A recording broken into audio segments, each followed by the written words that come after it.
Assalamualaikum warahmatullahi wabarakatuh. Dalam video ini, kami sekumpulan ingin membentangkan tentang tajuk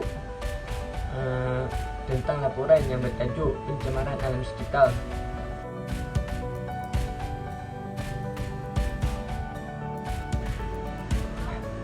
Kita mulakan dengan pengenalan. Pencemaran alam sekitar ialah sesuatu perkara mencemarkan kebersihan alam dan boleh dikenakan tindakan undang-undang oleh pihak berkuasa apabila didapati bersalah. Ianya juga merupakan satu kesalahan yang tidak berperi kemanusiaan oleh pelakunya.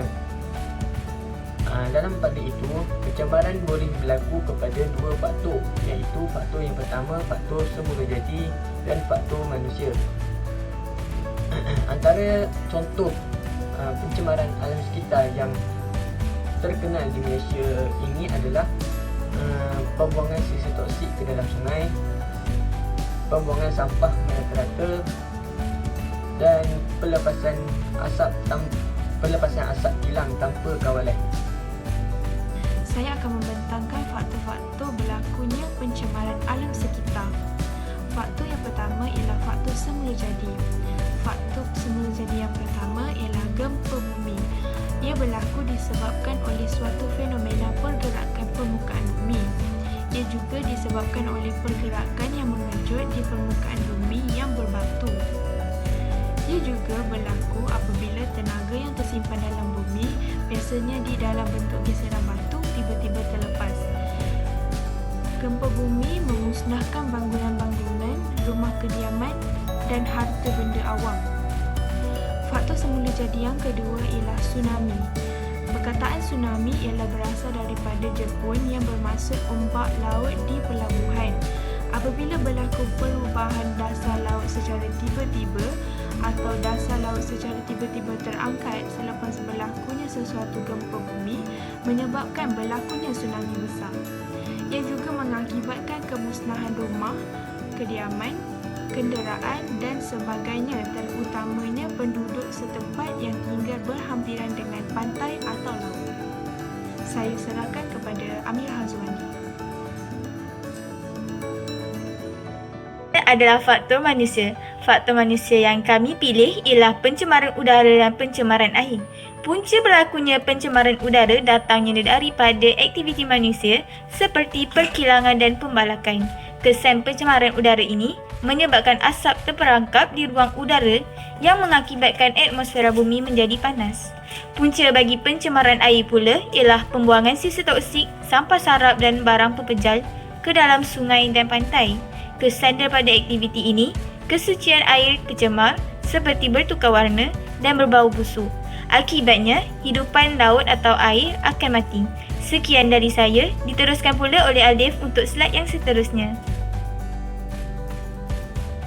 Okey, Assalamualaikum. Saya ingin membentangkan falsafah pendidikan kebangsaan.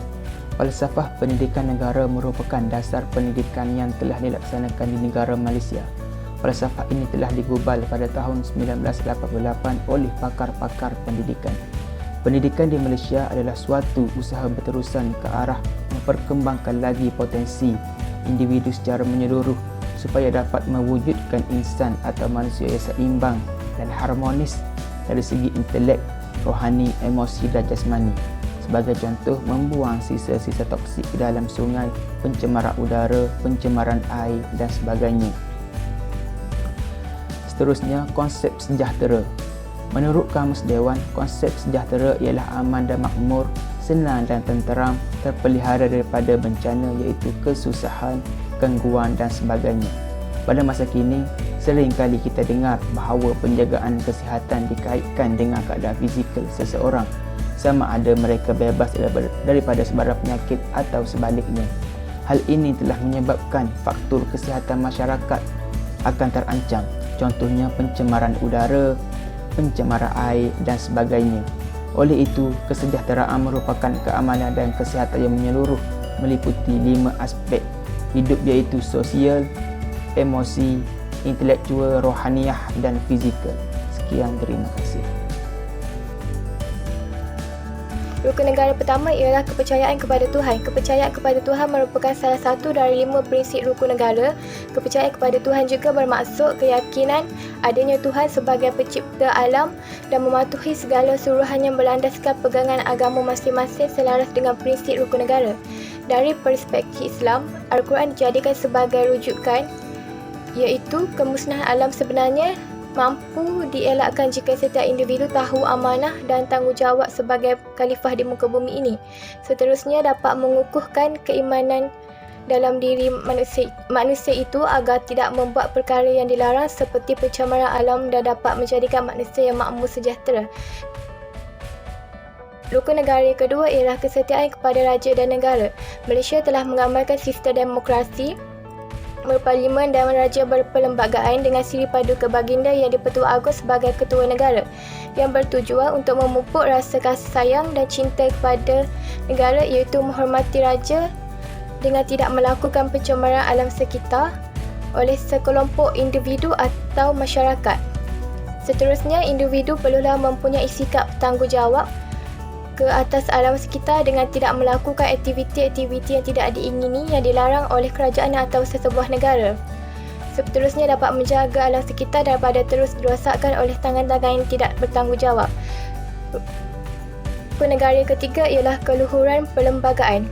Kurang punya perhatian terhadap rukun negara ketiga ini iaitu keluhuran perlembagaan. Perlembagaan Malaysia merupakan undang-undang tertinggi di negara ini dan seluruh rakyat perlulah menerima, mematuhi dan mempertahankan keluhuran atau kemuliaan perlembagaan Malaysia. Seterusnya, menjejaskan perlembagaan menjadi bencana sekiranya tidak dibentuk dengan sewajarnya.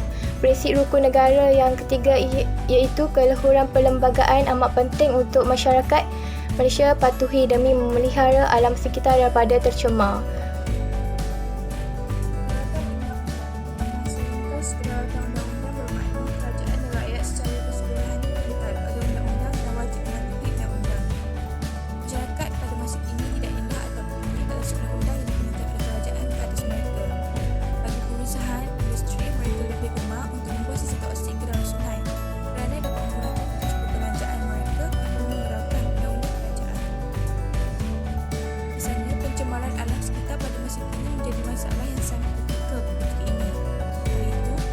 Sekuriti masyarakat pada masa ini perlu dapat untuk memastikan kelestarian alam sekitar negara kita terus terjaga dan menjadi negara yang aman dan makmur.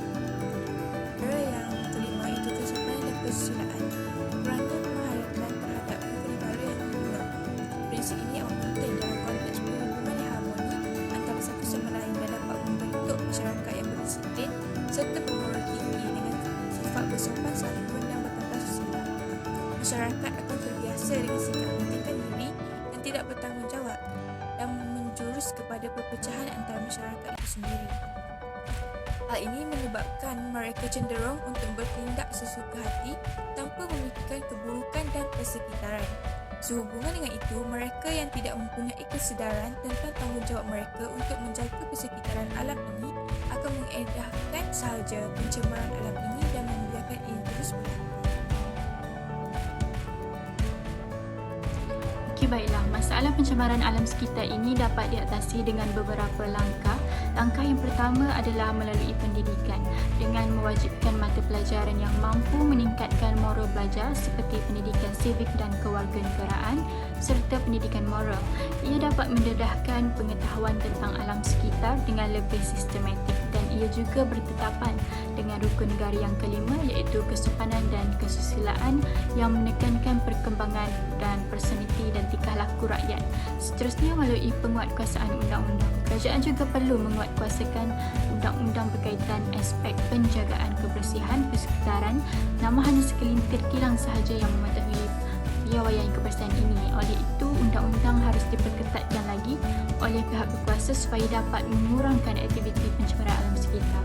Dan yang terakhir sekali, mengamalkan amalan kita semula melalui perancangan dan pengurusan sisa secara sistematik dengan mempraktikkan amalan 3R iaitu reduce, reuse dan recycle dalam kehidupan seiring dengan perhayatan rukun negara yang kelima iaitu kesopanan dan kesusilaan.